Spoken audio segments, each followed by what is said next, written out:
that in this seat, the air bottle that I just put on is sitting inside the seat. Why do you guys think that is?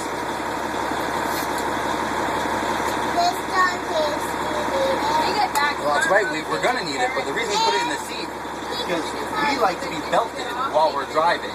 Because that's the only safe way to drive is wearing a seatbelt, right?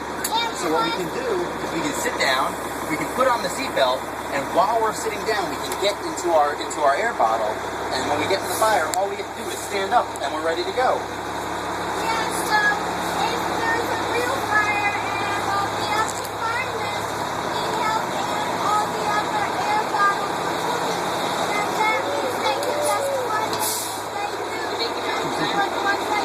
That's right.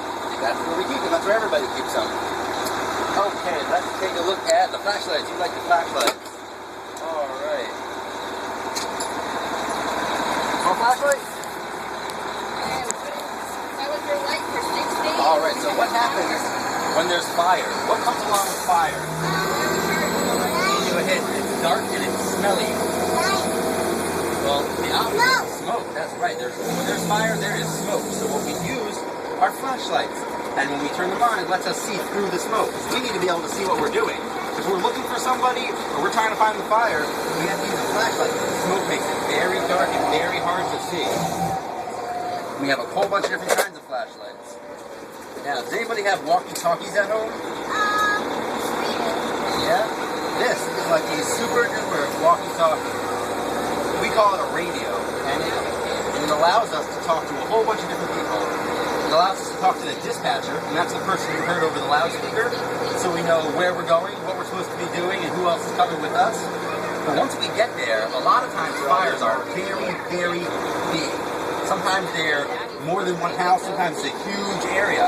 So if we need to talk to somebody else on the fire, it's not such a great idea to use our cell phones, right? Because what if I don't know their number? We have a lot of firefighters in Baltimore County. What if I don't know who's working?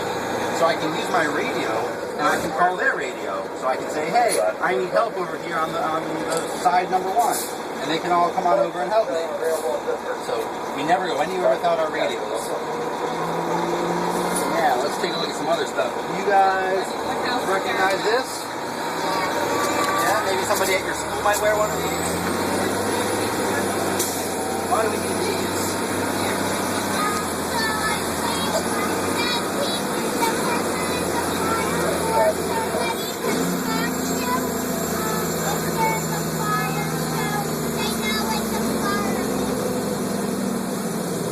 Right.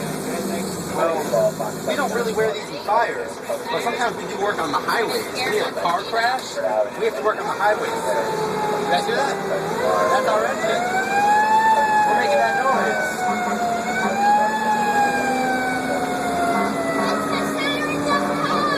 That's right. So we're going to an emergency call. You like loud noises too? I like loud noises. Well, the siren actually isn't so loud when we're sitting in here, but if you're in front of the engine, if you're like the car in front of us, it is very loud. And the reason we have that is because when we're going to an emergency, we don't always have time to sit at traffic lights and wait for everybody to get out of our way. Sometimes we look out the window here. Mommy's going to be here. So we blow the siren and blow the horn to let everybody know time to get out of our way. Hi, wave. All right. Thank you guys for riding.